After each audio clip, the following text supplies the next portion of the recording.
बोला बैंक नहीं लाया हेलो वो लोकेशन बना रहता है ठीक है, ऐसी सर्विस तो चाहिए हम लोगों को। है ना, तो अलग अलग जगहों पे हमारी चलती है लेडीज़ की।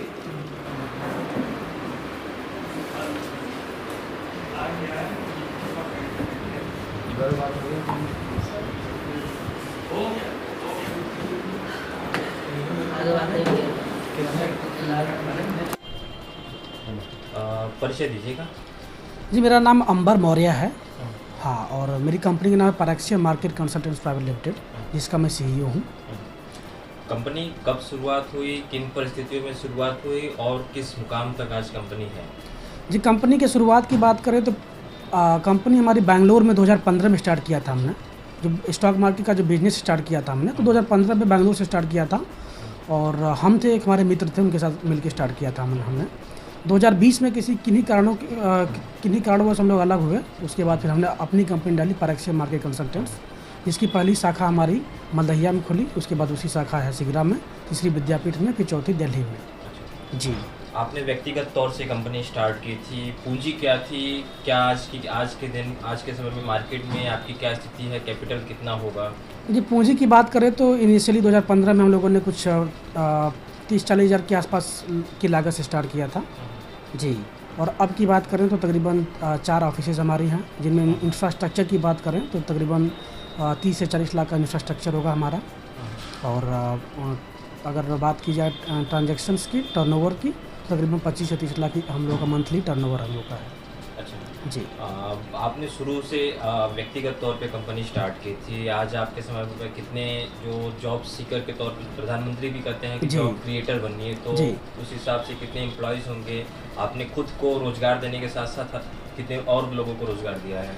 अगर बात की जाए नंबर ऑफ़ पीपल जो हमारी कंपनी में जो एम्प्लॉयज़ है काम कर रहे हैं, तकरीबन 120 से 130 के आसपास एम्प्लॉयज़ हमारे काम कर रहे हैं। चार विभिन्न शाखाओं में 120-30 के आसपास लोग काम कर रहे हैं। जिन सेक्टर में आपकी कंपनी है, वो उस कंपनी को लोग आम बोलचाल की भाषा में जुआ की तरह बोलते हैं। जी तो हाँ। कैसे आप एडवाइस करेंगे कि लोग इसकी तरफ मोटिवेट हो जी। और कैसे लोगों का भ्रम दूर करेंगे? जी, जैसे कि सर जुआ भी कोई खेलता है, अगर स्किल्ड पर्सन होता तो मैक्सिमम टाइम वो जीत जाता है, ठीक है? तो ये जुआ है नहीं, लोगों में बस एक भ्रांति है। लेकिन अगर इसके बारे में पढ़ाई करें, जानकारी लेके काम करें, फंडामेंटल जानकारी रखें किसी स्टॉक के बारे में निवेश करने से पहले, टेक्निकल चार्ट्स वगैरह, पैटर्न्स वगैरह की जानकारी हो, कैंडल स्टिक की जानकारी हो, तो ये जुआ नहीं रह जाएगा उनके लिए। फिर जब भी वो निवेश करेंगे सोच समझ के किसी अच्छी कंपनी में निवेश करेंगे तो उन्हें प्रॉफिट ही रहेगा मैक्सिमम टाइम। जी, तो जो भ्रांति है कि शेयर बाज़ार जुआ है, वाकई में जुआ है, इसे मैं डिनाई नहीं कर रहा हूँ, लेकिन जुआ उनके लिए जिनके पास जानकारी नहीं है, जानकारी का अभाव है। ऐसे ही मार्केट में पैसे लेके आ गए, कहीं भी पैसे लगा दिए तो डूब ही जाएगा। शिक्षा दीक्षा आपकी क्या रही? शिक्षा की बात करें तो मैं ग्रेजुएट हूँ, अच्छा, बैचलर ऑफ कंप्यूटर एप्लीकेशन मैंने किया हुआ है। और अभी MBA भी मेरा अपीयरिंग है, लगभग लास्ट ईयर कंप्लीट हो चुका है डिस्टेंस लर्निंग के थ्रू। और मुझे जल्दी उम्मीद है कि वो भी क्वालिफाई हो जाएगा मेरा। इसके साथ बात की जाए तो मुझे डॉक्टरेट की मानद उपाधि भी मिली है। दिल्ली के एक वेल नोन इंस्टीट्यूट है, तो वहाँ से मानद उपाधि से सम्मानित किया गया। तो आपका बेस्ट स्ट्रगल पार्ट क्या रहा? क्योंकि आपने पढ़ाई करने के बाद बातचीत के दौरान कही कि आपने नौकरी भी की, नौकरी को ड्रॉप करके बिजनेस में आए, तो जी। फैमिली वालों का कैसा रिस्पॉन्स रहा आपको लेकर?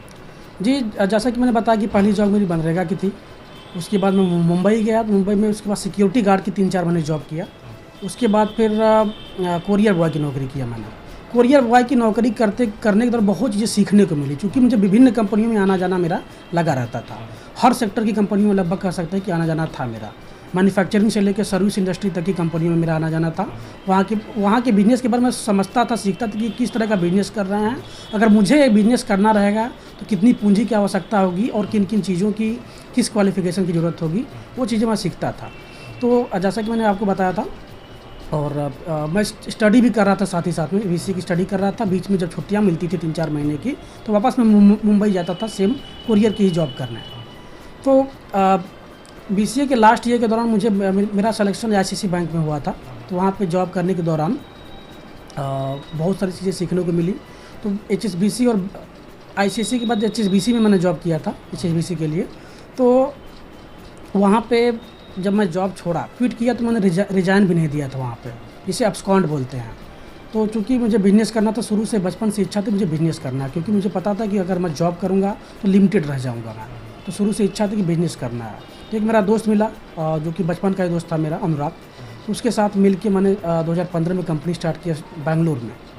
उस दौरान कई सारी बाधाओं का सामना करना पड़ा, जैसे कुछ मोरल सपोर्ट ज़्यादा नहीं मिल पाए, क्योंकि हम लोग जिस कैटेगरी में बिलोंग्स रखते हैं, मध्यम वर्ग फैमिली से, तो वहाँ पे होता है जॉब करो, बिजनेस में रिस्क मत लो। तो अच्छी खासी जॉब मिल गई, फिर छोड़ो मत। तो थोड़ा सा दबाव हावी हुआ था, लेकिन मैंने बोला कि नहीं, मुझे लगता है मैं कुछ अच्छा कर पाऊँगा। अगर थोड़ा सा मैं यहाँ पे रिस्क लेता हूँ तो हो सकता है मेरी लाइफ जो है बन जाए और बिजनेस में कुछ अच्छा कर पाऊँ मैं। तो उसी दौरान मैंने बुक पढ़ी थी, नेपोलियन हिल की बुक पढ़ी थी, थिंक एंड ग्रो रिच। उससे बहुत कुछ सीखने को मिला। अगर आपकी सोच ऊंची रहती है तो आप बढ़िया कर सकते हो। अगर सोच ऊंची है, उसी दिशा में प्रयास कर रहे हो, तो आपको मंजिल ज़रूर मिलेगी।